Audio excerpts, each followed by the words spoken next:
Hello बच्चों, last lecture में हम लोगों ने एक्सरसाइज 1.2 कंप्लीट किया। आज हम नेक्स्ट कॉन्सेप्ट पढ़ेंगे। बेटा नेक्स्ट कॉन्सेप्ट जो है वो है quantifiers, quantified statements, duals, negation of compound statements, converse, inverse and contrapositive of implication. तो ये कॉन्सेप्ट जो हमें देखना है, तो सबसे पहले यहां पे देखते हैं बेटा कि क्वांटिफायर क्या होता है। तो क्वांटिफायर के अंदर जो फर्स्ट टाइप हमें देखना है उसे हम लोग कहते हैं यूनिवर्सल क्वांटिफायर। क्या कहना है बेटा इसे कहना है यूनिवर्सल क्वांटिफायर्स। ये जो यूनिवर्सल क्वांटिफायर होता है इसे ही हम लोग फॉर ऑल ये भी कहेंगे। कैसे रीड करेंगे बेटा इसे हम लोग? For all. ठीक है, पहले समझ लो सिर्फ क्या है यूनिवर्सल क्वांटिफायर। इसे ही हम क्या रीड करेंगे? फॉर ऑल रीड करेंगे। और इसका जो सिंबल होता है वो इस तरह से होता है। किसी भी इक्वेशन के अंदर अगर तुम्हें इस तरह का सिंबल दिखाई दिया तो याद रखना यह सिंबल किसे रिप्रेजेंट कर रहा है? यूनिवर्सल क्वांटिफायर को। और इसे रीड करते समय हम फॉर ऑल ही कहेंगे। ठीक है, जैसे उल्टा ए ना, तो वैसे इसका सिंबल होता है। तो ये जो टाइप है फर्स्ट, इसे कहा जाएगा यूनिवर्सल क्वांटिफायर। यूनिवर्सल क्वांटिफायर का ये वाला सिंबल, और इसे रीड कैसे करेंगे बेटा? For all. नेक्स्ट जो है नेक्स्ट टाइप, सेकंड टाइप, इसे कहा जाता है बेटा एग्जिस्टेंशियल क्वांटिफायर। सेकंड क्या है? Existential quantifier.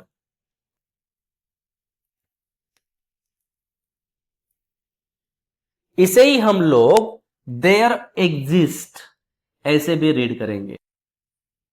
There exist. और इसका जो सिंबल होता है, जो ई लेटर है उसे उल्टा कर देना है इस तरह से। तो ये वाला जो सिंबल है ये होगा एग्जिस्टेंशियल क्वांटिफायर के लिए, और इसे रीड करते समय हम देयर एग्जिस्ट इस तरह से रीड करेंगे। ये क्लियर है?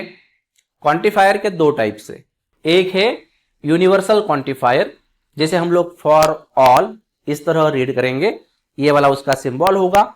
उसके बाद जो सेकंड है इसे हम एग्जिस्टेंशियल क्वांटिफायर बोलेंगे, इसका ये सिंबल है, और इसे रीड करने के लिए हम लोग देयर एग्जिस्ट इस तरह से कहेंगे। ठीक है, तो क्या है एक्चुअल में वो अब समझते हैं हम लोग। जैसे कि मानो यहां पे हम लोगों को एक सेट दिया गया है, आप लोग ये सेट देख सकते हो। इस सेट के अंदर वैल्यूज है बेटा, ये देखो ए एक सेट है 1 2 3 4 5 6 7, और वो पूछ रहे हैं determine the truth value of the following. जो फर्स्ट क्वेश्चन आप लोगों को दिया गया है इसके अंदर, ये क्वेश्चन क्या कह रहा है? इसे क्या रीड करेंगे बेटा हम लोग? अभी मैंने कहा था इसे हम रीड करेंगे देयर एग्जिस्ट। ओके, इसका मतलब भी मैं आगे अभी बता रहा हूं, उसको अच्छे से समझना है। There exist a value of x belongs to A such that x minus 4 is equals to 3। ये दिया गया स्टेटमेंट ट्रू है या फॉल्स है, ये हमें बताना है। और इसके लिए सबसे इंपॉर्टेंट क्या है बेटा? वो है आपको दिया गया सेट। ये जो स्टेट है देखो, इस सेट के अंदर अगर हम देखें तो वैल्यू कौन कौन सी है? 1 है, 2 है, 3 4 5 6 7। और क्वेश्चन में क्या बोल रहे हो? There exist value of x belongs to A. मतलब एक्स की जो वैल्यू है वो ए से बिलोंग कर रही है। मतलब ए सेट के अंदर जितनी भी वैल्यूज तुम्हें दी गई है, that all values belongs to x. मतलब सारी की सारी वैल्यू जो है वो x की बन रही है। ठीक है, और इसका मतलब क्या है? इसे हम क्या रीड कर रहे हैं? इसे हम रीड कर रहे हैं देयर एग्जिस्ट। सही है, जैसे कि मैंने अभी बताया था कि इसे क्या रीड कर रहे हैं हम लोग? There exist. देयर एग्जिस्ट का मतलब होता है इस सेट के अंदर, ये जो सेट हमें दिया गया है, इस सेट के अंदर कम से कम एक वैल्यू तो भी ऐसी होनी चाहिए जो इस कंडीशन को सेटिस्फाई कर सके। मैं फिर से रिपीट कर रहा हूं, इसे अच्छे से समझो। देयर एग्जिस्ट बोलो या फिर देयर एग्जिस्ट को हम लोग बोलेंगे एट लीस्ट भी बोल सकते, कम से कम एक। इस सेट के अंदर कम से कम एक वैल्यू तो भी x की ऐसी होनी चाहिए जो इस कंडीशन को सेटिस्फाई कर सके। तो x की वैल्यू चेक कर लो बेटा आप। तो x की वैल्यू सबसे पहले अगर मैं 1 पुट करूं तो 1 माइनस 4 कितना होगा, -3। -3 इज इक्वल टू 3, सेटिस्फाई हो रहा है, नहीं। नेक्स्ट 2 पुट करो, 2 माइनस 4 -2, नहीं। 3 माइनस 4 -1, नहीं। तो ऐसे चेक करते करते एक वैल्यू आप लोगों को यहां पे 7 भी दिखाई दे रही है। सही है। अगर हम लोग x की वैल्यू 7 पुट कर दें तो क्या मिलेंगे बेटा, 7 minus 4 is equal to 3, so 3 is equal to 3। सही है। इसका मतलब इस दिए गए सेट के अंदर इस x इज इक्वल टू 7 पर यह कंडीशन जो है वो सेटिस्फाई हो रही है। और सबसे इंपॉर्टेंट है, उन्होंने क्या बोला था यहां पे, देयर एग्जिस्ट, कम से कम एक। तो yes, x is equal to 7 पे ये कंडीशन सेटिस्फाई हो चुकी है। इसका मतलब ये जो स्टेटमेंट आप लोगों को दिया गया है ये ट्रू है और इसकी ट्रूथ वैल्यू होंगी t। समझे? तो हम यहां पे ऐसा लिख सकते हैं यहां पे कि at x is equals to 7 the given statement satisfied, and therefore the truth value of statement is true। Understood? तो कभी भी याद रखो, इस तरह का अगर सिंबल दिखाई दिया तो याद रखना है कम से कम एक तो भी वैल्यू ऐसी होनी चाहिए जो उस कंडीशन को सेटिस्फाई कर सके। ठीक है बेटा। इसके बाद जो सेकंड टाइप है जो हमने पढ़े थे, उसके लिए आप सेकंड क्वेश्चन देखो। इसके अंदर क्या है सेकंड क्वेश्चन? सेकंड क्वेश्चन में जो सिंबल दिखाई दे रहा है, यह सिंबल किसे रिप्रेजेंट कर रहा है बेटा? यह रिप्रेजेंट कर रहा है यूनिवर्सल क्वांटिफायर को। ठीक है। क्या है सेकंड क्वेश्चन के अंदर दिया गया, चेक करो। सेकंड क्वेश्चन है there exist, sorry, universal quantifier के लिए क्या रीड करेंगे, फॉर ऑल। यह सिंबल किसके लिए है? यूनिवर्सल क्वांटिफायर के लिए। और इसे रीड करते समय हम क्या कहेंगे, for all. For all values of x belongs to a such that x plus 1 is greater than or equal to 3। इस तरह का क्वेश्चन हमें दिया गया है। अब इसे समझने के लिए सबसे पहले जो सेट हमें दिया गया है, सेट A के अंदर 1 to 7 वैल्यूज दी गई है। x जो है वो A को ही बिलोंग कर रहा है, x की सारी वैल्यू A सेट के अंदर है। तो इसका मतलब ऐसा होता है इस क्वांटिफायर का कि इस सेट के अंदर जितनी भी वैल्यूज होंगी वो टोटल वैल्यूज ने इस कंडीशन को सेटिस्फाई करना चाहिए। ऐसी एक भी वैल्यू नहीं होनी चाहिए जो इस कंडीशन को सेटिस्फाई नहीं कर रहा है। समझ रहे हो? फॉर ऑल, इसके अंदर ही बेटा, फॉर ऑल मतलब सारी की सारी। अगर आप लोग यहां पे x is equal to 1 put करोगे, 1, तो x प्लस 1 कितना होगा बेटा, 2। तो 2 क्या 3 या 3 से बड़ा है? नहीं, यह गलत है। समझ रहे हो? उसके बाद आप x is equal to 2 put करोगे तो 2 प्लस 1 इज ग्रेटर देन और इक्वल टू 3। हाँ, ये कंडीशन सही है। इसके बाद सारी की सारी कंडीशन सही ही होगी, बराबर है। लेकिन अगर तुम लोग यहां पे x की वैल्यू 1 पुट कर रहे हो तो 1 पर यह कंडीशन सेटिस्फाई नहीं हो रही है। और मुझे जो कहा गया है वो बताया गया है कि फॉर ऑल, फॉर ऑल मतलब सारी की सारी, ऐसी एक भी वैल्यू नहीं होनी चाहिए जो कंडीशन को सेटिस्फाई नहीं कर रही है। तो यहां पे मुझे तो एक वैल्यू ऐसी मिल गई। कौन सी वैल्यू है? वो है 1। तो क्या इस 1 पर कंडीशन सेटिस्फाई हो रही है? नहीं। अगर कंडीशन सेटिस्फाई नहीं हो रही है मतलब ये वाला जो स्टेटमेंट है ये फॉल्स है। क्लियर है? सारी की सारी वैल्यू जो यहां पे कंडीशन को सेटिस्फाई करना होना, ये सबसे इंपॉर्टेंट कंडीशन याद रखो। उसके बाद थर्ड भी देख लो बेटा, थर्ड के अंदर भी क्या है, थर्ड क्वेश्चन क्या है, वो है, बोलो, for all values of x belongs to A 8 minus x is less than और इक्वल टू 7, ये दिया गया है। इसमें भी वही सिंबल कौन सा है, यूनिवर्सल का, मतलब फॉर ऑल। तो एक्स के अंदर जितनी भी वैल्यूज होंगी वो टोटल वैल्यूज ने इस कंडीशन को सेटिस्फाई करना चाहिए। तो आप करके देखो, 8 माइनस 1 करो, कितना होगा 7। तो क्या 7 इक्वल टू है? यस, कंडीशन सेटिस्फाई हुई। 2 पुट करके देखो बेटा, 8 माइनस 2, उसके बाद 8 माइनस 3, 8 माइनस 4, 8 माइनस 5, सारी कंडीशंस जो है वो यहां पे फुलफिल हो रही है। ऐसी कोई भी वैल्यू नहीं है इसके अंदर जो इस कंडीशन को सेटिस्फाई नहीं कर रहा हो। इसका मतलब ये जो दिया गया स्टेटमेंट है ये स्टेटमेंट ट्रू है। समझे? फोर्थ वाला देख लो। फोर्थ में क्या है बेटा, फोर्थ के अंदर है देयर एग्जिस्ट। ये सिंबल मतलब देयर एग्जिस्ट, या फिर आप इसे एटलीस्ट 1 बोलो, ठीक है।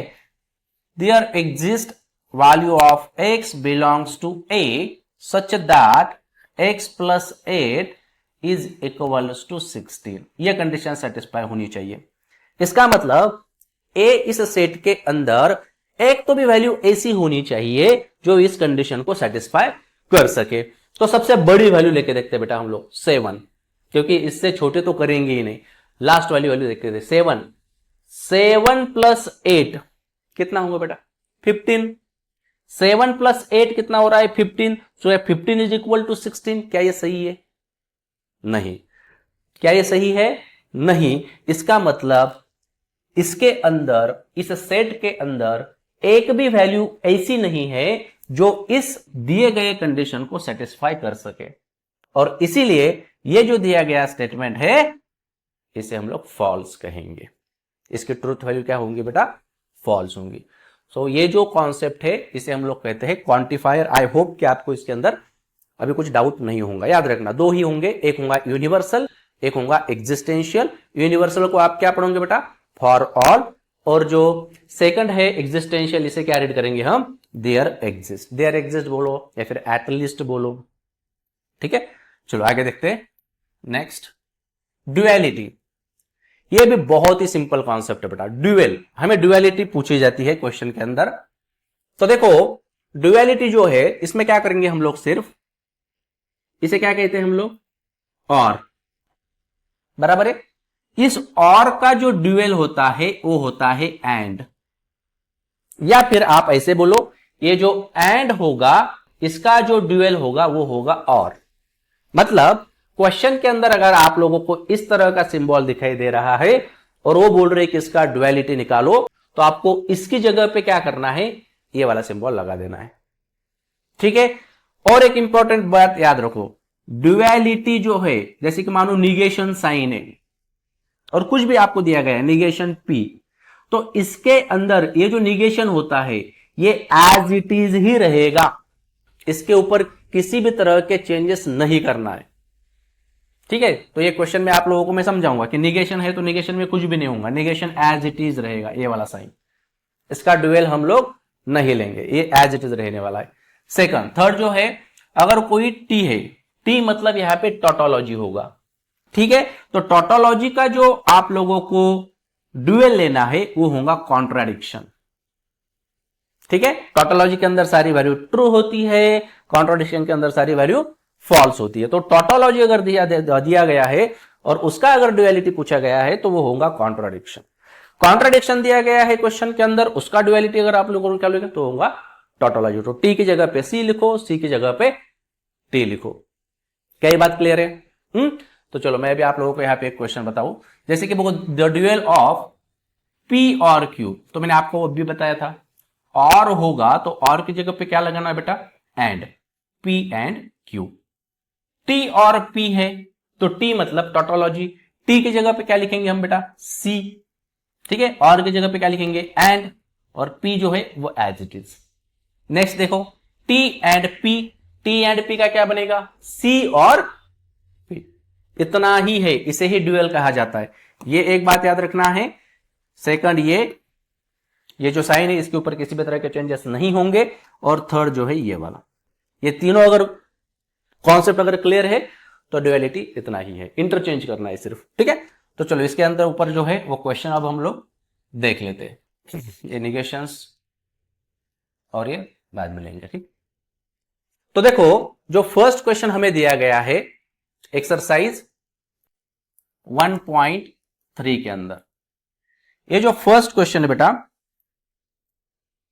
वो है, एक सेट दिया गया है ए, और इस सेट के अंदर है 3, 5, 7, 9, 11 और 12। ये एक सेट है और हमें इनके ट्रूथ वैल्यूज बताना है।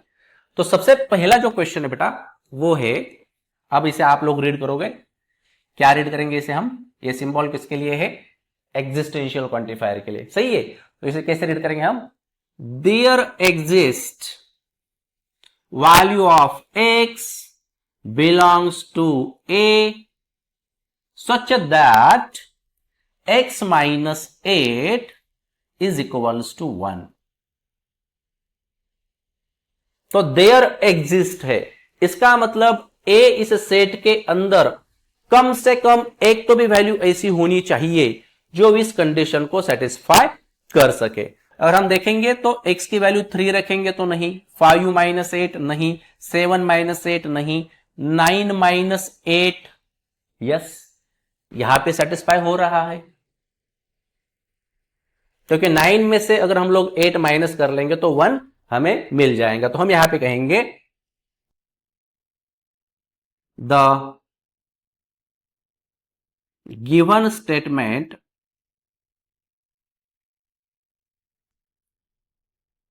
satisfied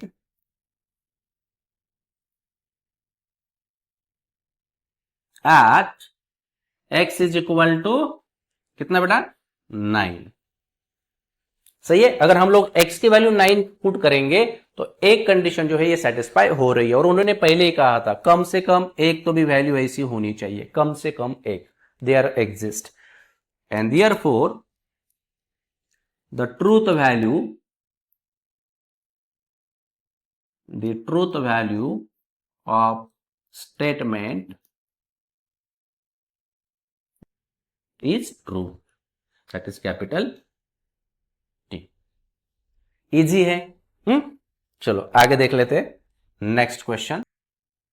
क्वेश्चन नंबर 2 जो है, क्वेश्चन नंबर 2 के अंदर क्या दिया गया है, कौन सा क्वांटिफायर है भी वो, यूनिवर्सल क्वांटिफायर है।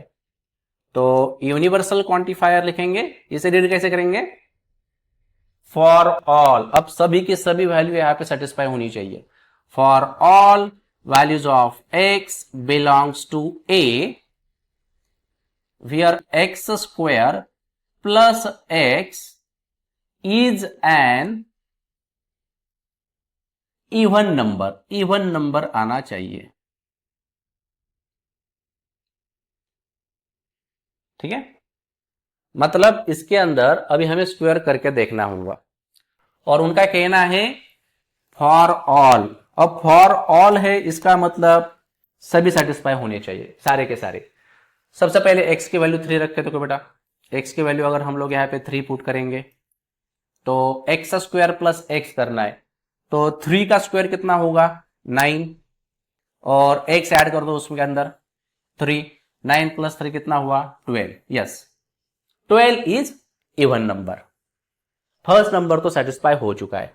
सेकंड नंबर चेक कर लेते हैं, x is equal to 5, 5 square कितना होगा बेटा 25 प्लस 5, 25 प्लस 5 कितना होगा 30। क्या ये इवन नंबर है, यस, ये भी कंडीशन सेटिस्फाई हो रही है। उसके बाद 7 को कर लेते हैं, 7 x इज इक्वल टू 7, तो 7 का स्क्वायर कितना होगा बेटा 49, 49 प्लस 7 करेंगे कितना होगा 56। तो क्या ये इवन नंबर है? यस, ये भी इवन नंबर है। उसके बाद ले लेते हैं 9, x इज इक्वल टू 9, 9 का स्क्वायर कितना होगा बेटा 81, 81 प्लस 9 90, ये भी इवन नंबर है, ये भी सही है। उसके बाद x इज इक्वल्स टू 11, तो 11 का स्क्वायर कितना होगा बेटा 121 प्लस 11 कितनी होंगी सम इसकी 121, 122 और 10 ऐड कर दो 132। सही है, तो ये 132 भी क्या है इवन नंबर ही है। और कौन बाकी है अभी 12, x इज इक्वल टू 12 लेके देखो, तो 12 का स्क्वायर कितना होगा बेटा 144 प्लस 12 ऐड कर दो कितना होगा 146 और 10 156। तो ये कंडीशन भी सेटिस्फाई हो गई क्योंकि 156 भी इवन नंबर ही है। इसका मतलब इस दिए गए सेट के अंदर जितनी भी वैल्यूज थी उन सभी ने इस कंडीशन को सेटिस्फाई करे। इसका मतलब जो स्टेटमेंट आप लोगों को यहां पे दिया गया है वो ट्रू है। ठीक है, तो आप यहां पे लिख सकते हो the truth value of the given statement is true. Understood. चलो नेक्स्ट को देख लेते हैं। नेक्स्ट क्वेश्चन के अंदर क्या दिया गया है बेटा, नेक्स्ट क्वेश्चन के अंदर कौन सा क्वांटिफायर पूछा है हमें, ये वाला देयर एग्जिस्ट, मतलब एटलीस्ट वन। तो क्वेश्चन जो है थर्ड वो है there exist value of x belongs to a such that x square is less than 0। x का जो स्क्वायर होगा वो 0 से कम होना चाहिए, कम से कम एक तो भी वैल्यू ऐसी होनी चाहिए, एक तो भी। देयर एग्जिस्ट का मतलब क्या है, एक तो भी। ठीक है, तो एक्स स्क्वायर जो होगा वो एक तो 0 से कम ही होना चाहिए या फिर निगेटिव होना चाहिए, ऐसा भी बोल सकते हैं हम लोग। तो है कोई वैल्यू ऐसी एक सेट के अंदर, ऊपर से ये स्क्वायर भी है, तो स्क्वायर कभी नेगेटिव नहीं बनेगा। तो अगर आप लोग x की वैल्यू 3 रखो तो 3 का स्क्वायर कितना होगा बेटा 9, और 9 0 से क्या छोटा है, नहीं, तो ये कंडीशन सेटिस्फाई नहीं हो रही। कोई भी नंबर ले लो क्योंकि सारे के सारे पॉजिटिव है और सारी की सारी जो वैल्यू आप लोगों को मिलेंगी वो 0 से बड़ी ही बनेंगी। देयरफॉर हम लोग यहां पे कहेंगे कि ये जो स्टेटमेंट है इस स्टेटमेंट का ट्रूथ वैल्यू क्या होगा बेटा फॉल्स होगा। ऐसी कोई भी वैल्यू नहीं है जिस पर यह कंडीशन सेटिस्फाई हो जाए। अंडरस्टूड। लिखने की जो प्रोसीजर है वो वही है जो मैंने फर्स्ट क्वेश्चन के लिए लिखा था। क्वेश्चन नंबर 4 देख लेते हैं। क्वेश्चन नंबर 4 देखो, there exist value of x belongs to a such that x is an even number।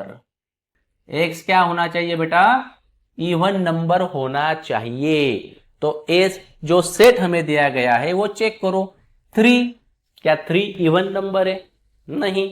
5 even है, नहीं। 7 9 11 सारे के सारे ऑड है, सिर्फ ये जो 12 है वो इवन नंबर है। इसलिए ये जो स्टेटमेंट होगा ये सेटिस्फाई नहीं हो रहा है। कौन से वैल्यू पे सेटिस्फाई नहीं हो रहा है, x इज इक्वल टू 3 5 7 11 9, इन वैल्यूज पर ये जो कंडीशन हमें दी गई है ये सेटिस्फाई नहीं हो रही है। इसका मतलब इसका जो ट्रूथ वैल्यू होगा वो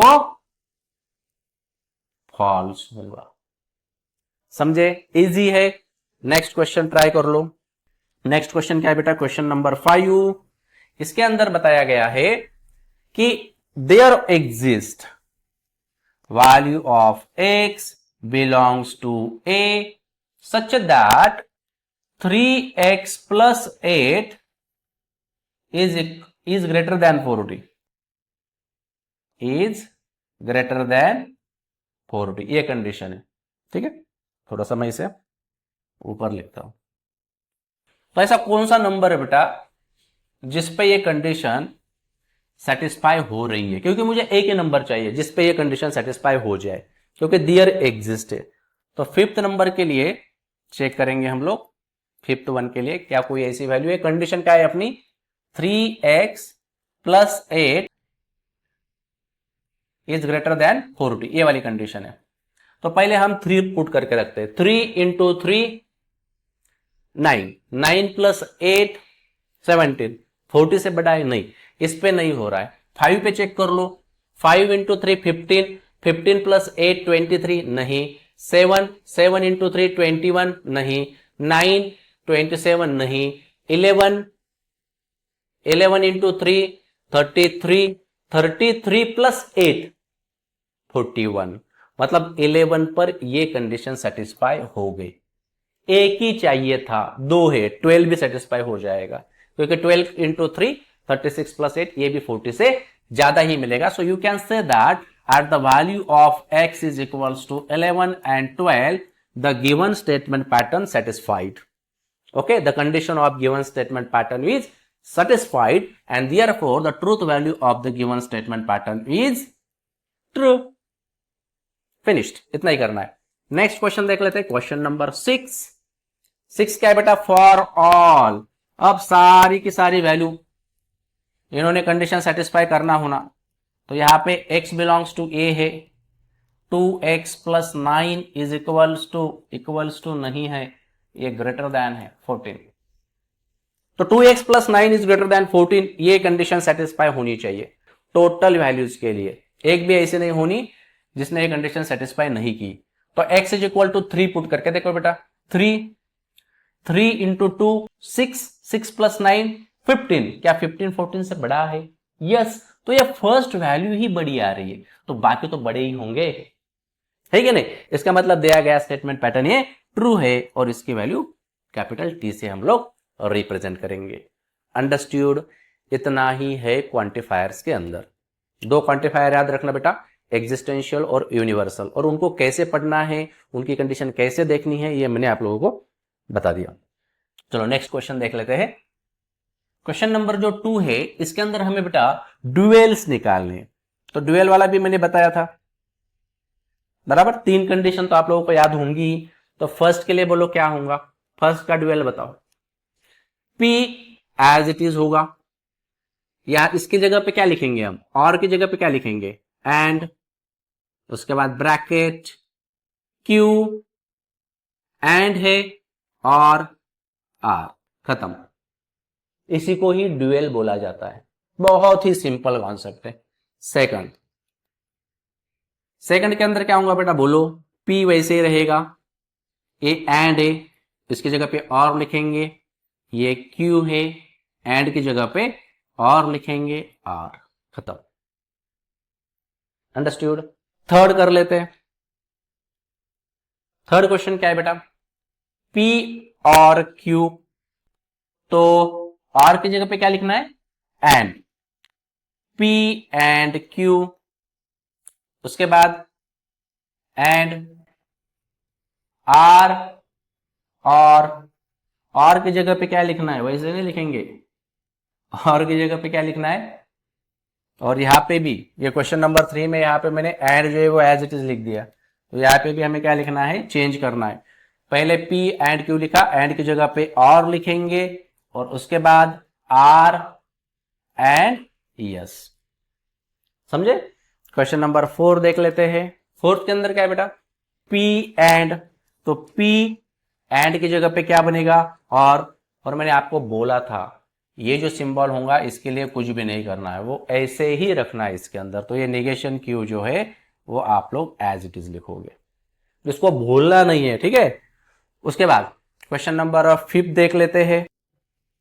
5 क्या है बेटा? ये वाला, तो negation P as it is रहेगा, उसके बाद और है, और की जगह पे एंड लिख दो, इसके बाद यहां पे एंड है, उसकी जगह पे और लिख दो, नेगेशन R ऐसे ही रहेगा, एंड की जगह पे और लिखो, यस, फिनिश्ड। नेक्स्ट क्वेश्चन जो है वो है क्वेश्चन नंबर 6।